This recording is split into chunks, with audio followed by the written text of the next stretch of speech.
Christensen, quien es estratega para Latinoamérica de BlackRock. ¿Qué tal? Muy buenas tardes, Axel. Muy buenas tardes, Susana. Pues bueno, cuéntanos sobre esta previsión que tienen de un fuerte crecimiento económico en Estados Unidos que leímos en su reporte, que se podría extender incluso al resto del mundo. ¿No se ve afectada por la guerra comercial y la incertidumbre en torno a este tema? Lo estamos monitoreando muy de cerca, Susana. Creemos que puede llegar a tener un impacto, pero no todavía. En la medida que mucha de la guerra comercial hasta ahora más bien son anuncios, poco se ha traducido en acciones concretas aún. Todavía no hemos cambiado esa perspectiva de que la economía americana particularmente va a crecer bastante fuerte en la segunda mitad de este año y ello va a permitir que el resto de la economía global le pueda seguir, el paso liderado por Estados Unidos. ¿Y qué esperar precisamente los mercados en Estados Unidos para la segunda mitad del año con esta montaña rusa que hemos visto en las acciones durante el año, entre otras cosas por estas tensiones comerciales, el aumento de tasas de interés, la tendencia inflacionaria a la alza?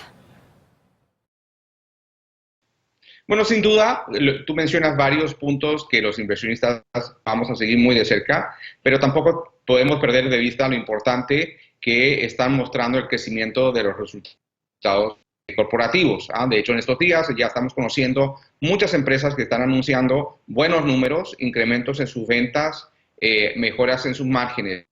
En la medida que transcurre el año, pensamos incluso que las cifras de crecimiento en Estados Unidos, particularmente porque ya vamos a sentir con mayor fuerza la rebaja de impuestos y el crecimiento que ello trae, a poder sostener ese panorama de buen crecimiento que mencionábamos a un comienzo. Y hablando ahora de mercados emergentes, ¿qué implicaciones está teniendo la fortaleza del dólar estadounidense en activos de estos mercados? Bueno, Susana, efectivamente el dólar ha jugado un rol muy relevante en explicar movimientos de mercados emergentes en lo que va de este año. Pensamos que un factor muy relevante para explicar esa fortaleza que ha sido el ajuste que han hecho inversionistas a un nuevo escenario de tipos de interés. Ya buena parte de esa incorporación ya está en los precios.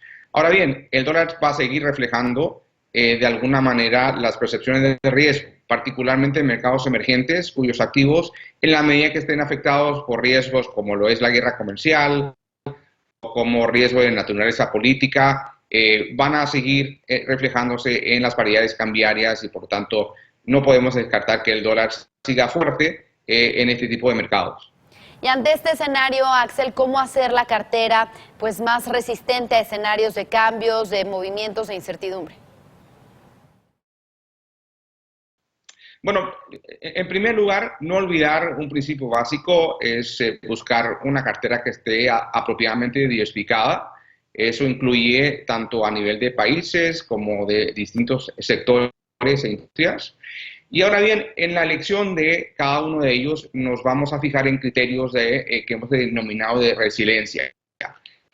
Si miramos por el lado de países, por ejemplo, nos vamos a preocupar de tener mayor exposición a aquellos países que traen mejores cifras en cuanto a su situación macroeconómica, que están en situaciones en las cuales la inflación ya se encuentra controlada, que muestran, incluso en este ambiente un poco más incierto, mayores perspectivas de crecimiento.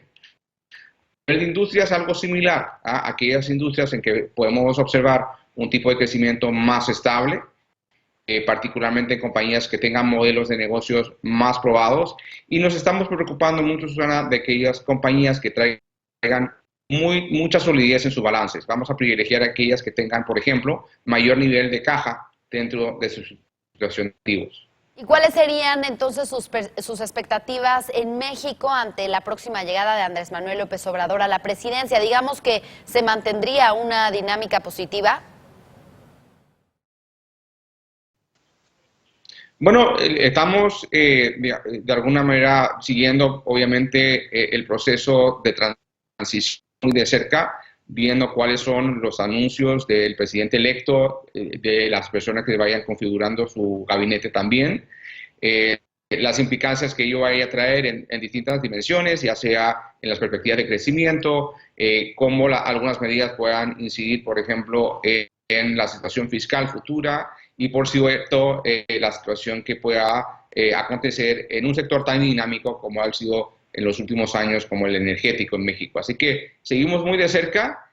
Por lo pronto, los mercados han recibido razonablemente bien el proceso electoral. En estos días hemos visto una recuperación de precios. Veremos hacia adelante cómo se va proyectando. Seguimos muy de cerca esa situación. Bien, y sabemos que también siguen de cerca el tema del Tratado de Libre Comercio de América del Norte. ¿Cuáles son sus perspectivas y cuáles serían las implicaciones en caso de que las negociaciones pues, no llegaran a buen puerto?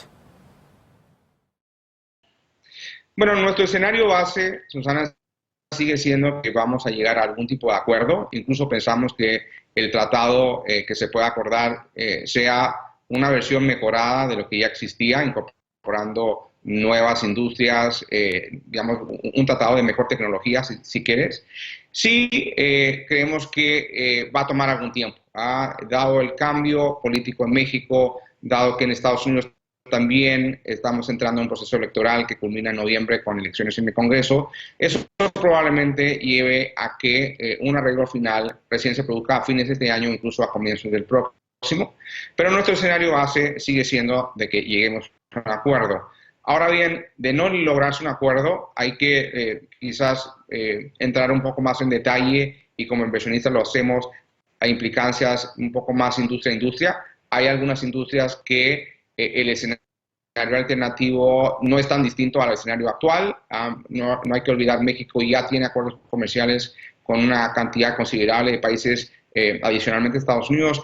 Habrán otras industrias o líneas de productos en particular que sí sufran más, ya sea, por ejemplo, sectores de la industria automotriz o algunos sectores agrícolas. Entonces, es difícil llegar a una conclusión generalizada en un escenario, nuevamente, no es un escenario central, pero en un escenario en que no se prolonga el tratado, pues habrá, digamos, implicancias diversas dependiendo de qué industria se trate. Bien, pues seguimos en comunicación para conocer pues sus perspectivas a lo largo de este segundo semestre del año. Muchas gracias a Axel Christensen, quien es estratega para Latinoamérica de BlackRock. Muy buenas tardes. Buenas tardes a ti, Ana.